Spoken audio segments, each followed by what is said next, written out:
नमस्कार श्री स्वामी समर्थ. यंदा पितृपक्ष 7 सप्टेंबर 2025 म्हणजे सोमवारी सुरू होणार आहेत आणि 21 सप्टेंबरला म्हणजे सर्व पितृ अमावस्येला हा पितृपक्ष जो आहे तो संपणार आहे. आपल्या हिंदू धर्मांमध्ये असे मानले जाते की मृत्यूनंतर आत्म्याचा एक नवा प्रवास सुरू होतो. आपल्या हिंदू धर्मामध्ये पितृपक्षाला विशेष महत्त्व दिले जाते.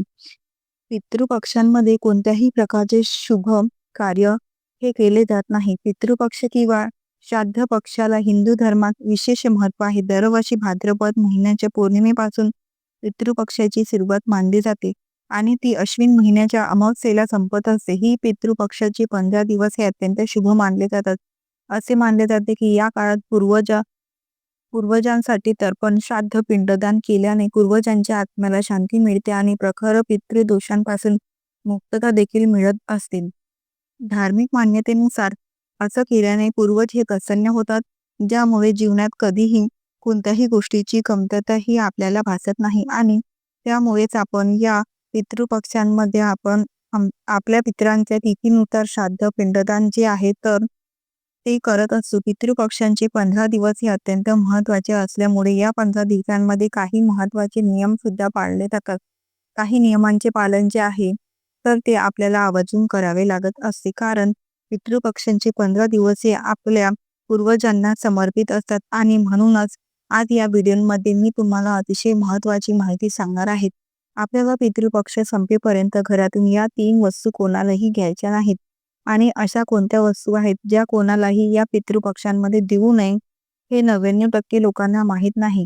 जर आपण कळत न कळत या 3 वस्तू जर पितृपक्षांमध्ये इतरांना दिल्या तर आपल्या घरातील लक्ष्मी ही साथ सोडून जाते. आपल्या घरात पितृदोष लागतो असतो आणि ज्या घरांमध्ये पितृदोष असतो त्या घरांमध्ये कधीही लक्ष्मी स्थिर राहत नाही आणि त्या घरांची कुटुंबांची मुलांची कधी प्रगती होत नाही.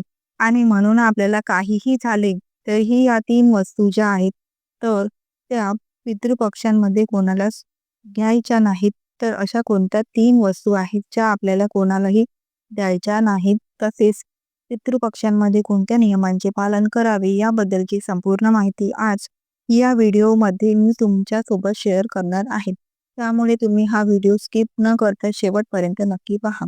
आपल्या हिंदू धर्मांमध्ये पूर्वजांना देवतांसारखे मानले जाते आणि म्हणून त्यांना आनंदी ठेवणे हे खूप महत्त्वाचे आहे. धार्मिक श्रद्धेनुसार जर पूर्वज आनंदी असतील तर जीवनात समृद्धी, सुख, संपत्ती येते. जर पूर्वज नाराज असेल तर त्या व्यक्तींचे जीवन हे अडचणींनी नेहमी भरलेले असते. त्या व्यक्तींच्या जीवनात सतत संकट, अडचणी, अडथळे येत असतात आणि म्हणून पितृपक्षात दररोज तर्पण करावे. परंतु ज्यांचे पालन जिवंत आहेत त्यांना दर्पणांचा नियम हा अजिबात लागू होत नाही. ज्यांचे पालक जिवंत आहेत त्यांनी दररोज सकाळी सूर्यदेवाला जल अर्पण करावे आणि त्यांच्या पूर्वजांचे आणि आवडत्या देवतांचे नामस्मरण करावे, ध्यान करावे. जर आईवडील हयात नसतील किंवा दोघांपैकी एक हयात नसेल म्हणजेच जिवंत नसेल तर त्यांनी पितृपक्षात दररोज दक्षिणेकडे तोंड करून दर्पण घ्यावे. दर्पण नेहमी पाण्यात दूध आणि तीळ मिसळून द्यायचे आहेत. जे काळे तीळ असतात तर ते घालून तुम्हाला दक्षिणेकडे तोंड करून दर्पण घ्यायचे आहेत. या पितृपक्षांमध्ये आपले पूर्वज जे असतात तर ते मृत्यू लोकातून पृथ्वीवरती येत असतात आणि ते कोणत्या ना कोणत्या रूपांमध्ये आपल्या आजूबाजूला असतात. म्हणून या पितृपक्षांमध्ये दररोज पहिली भाकरी जी आहे तर ती गाईला खाऊ घाला. असं केल्याने देवी देवतांचा आशीर्वाद हा मिळत असतो. शास्त्रांमध्ये असे म्हटले आहे की पितृपक्षात पूर्ण भक्तीने गाईला चारा किंवा चपाती खाऊ घातली तर श्राद्ध कर्माचे पूर्ण फळ प्राप्त होते आणि पितृ जे आहे तर ते संतुष्ट होऊन आपल्याला सुखी संसाराचे आशीर्वाद देत असतात. पितृपक्षांमध्ये दररोज सकाळी आणि संध्याकाळी दक्षिणेकडे तोंड करून पूर्वजांच्या नावाने एक दिवा हा आवर्जून लावावा, कारण दक्षिण दिशा ही असते तर ती पूर्वजांची दिशा मानली जाते आणि आपले पूर्वज हे पितृपक्षात दक्षिण दिशेकडून पूर्वेवरील त्यांच्या नातेवाईकांकडे येत असतात. ज्या दिवशी पूर्वजांचा श्राद्ध सोहळा केला जातो त्या दिवशी दक्षिणेकडे तोंड करून पूर्वजांना आवाहन केले जाते. पितृपक्षांमध्ये मांसाहार, मद्यपान हे आवर्जून टाळावे. यज्ञ, अनुष्ठान किंवा इतर धार्मिक कार्य सुद्धा पितृपक्षांमध्ये करू नये.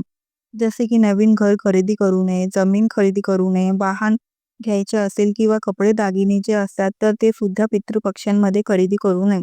बऱ्याच वेळा पितृपक्षांमध्ये सोन्याचे भाव हे खूप कमी होतात आणि अशा वेळी आपण सोन्याची खरेदी करत असतो. परंतु पितृपक्षांमध्ये सोने खरेदी करणे हे पूर्णपणे वर्ज्य मानले आहे. बघा, जरी पितृपक्षात घर आणि जमीन खरेदी करू नये असे म्हटलेले आहे, परंतु माझ्या वैयक्तिक मते अशा वस्तू आपण खरेदी केल्या तर आपले पितृ अजून संतुष्ट आणि आनंदी होतील, कारण त्यांना आपली प्रगती पाहून आनंदच होणार आहे. त्यांच्यामुळे मला तर वाटत नाही की या गोष्टी या दिवसांमध्ये खरेदी आपण करू नये, कारण आपल्या मुलाची प्रगती पाहून कुठलेही आई-वडील आनंदी होत असतात. पितृपक्षात पितृ हे पृथ्वीवरती म्हणजे प्रत्येकाच्या घरी आलेले असतात. त्यामुळे त्यांच्या समोर आपण त्यांना आनंदी होणाऱ्या गोष्टी केल्या तर ते जास्तीच आनंदी होतील. मला तर वाटत नाही की आनंदी असल्यावर आपली प्रगती ही कमी होईल. कारण ते आनंदी असल्यावर आपली प्रगती ही जास्तच होणार आहे. हे माझं वैयक्तिक मत मी सांगत आहे. तसेच इतर जे धार्मिक कार्य, शुभ कार्य आहे ते मात्र या दिवसात करू नये. तसेच या पितृपक्षांमध्ये दाढी, केस कापणे आवर्जून टाळावे. राग करू नये. तसेच नकारात्मक भावना ज्या आहेत तर त्या सुद्धा आपल्या मनांमध्ये अजिबात आणायच्या नाहीत. कांदा आणि लसूण यांचा वापर सुद्धा करू नये. जर आपण पितृपक्षांमध्ये कांदा आणि लसूणचे सेवन केले तर आपला राग जो आहे तर तो वाढत असतो. आपल्या रागावर नियंत्रण राहत नाही आणि आपल्या हातून काहीतरी चुका होत असतात. म्हणून असं म्हटलं जातं की पितृपक्षांमध्ये कांदा आणि लसूण हा पूर्णपणे वर्ज्य ठेवला. तसेच पितृपक्षांमध्ये जर तुम्ही एखाद्या देवाला जायचा विचार करत असाल, म्हणजे देवस्थान जे आहे तर तिथे भेट देणे आवर्जून टाळावे. तसेच घराची दुरुस्ती करण्याचे काम सुद्धा पितृपक्षांमध्ये करू नये.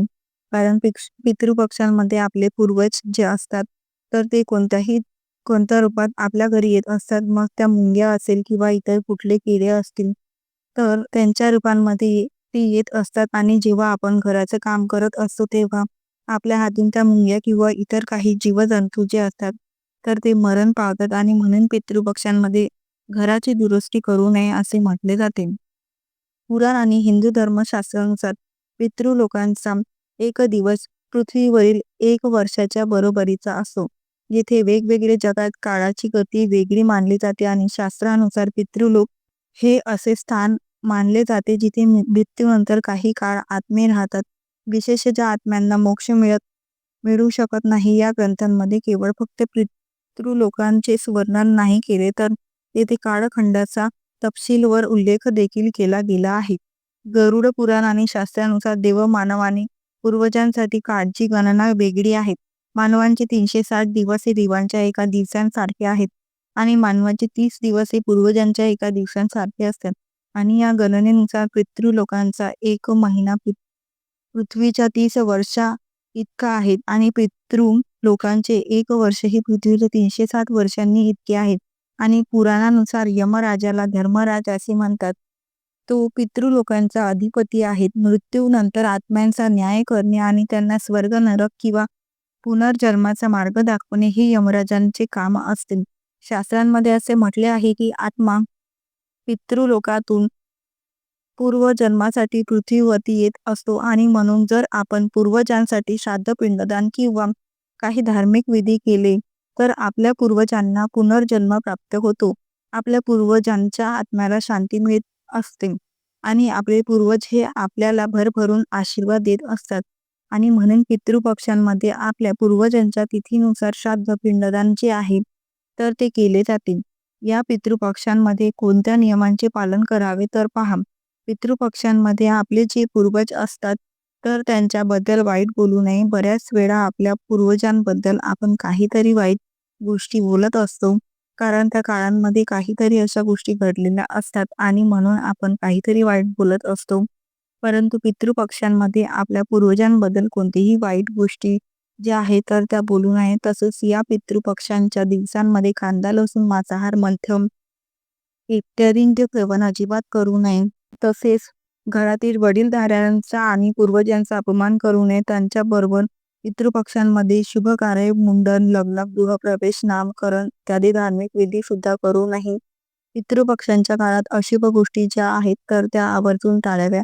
या पितृपक्षांमध्ये काही लोक नवीन कपडे खरेदी करतात, परंतु या पितृपक्षांमध्ये नवीन कपडे परिधान करणे किंवा खरेदी करणे अशुभ मानले जाते. त्याचबरोबर पितृपक्षांमध्ये चुकूनही झाडू खरेदी करू नका.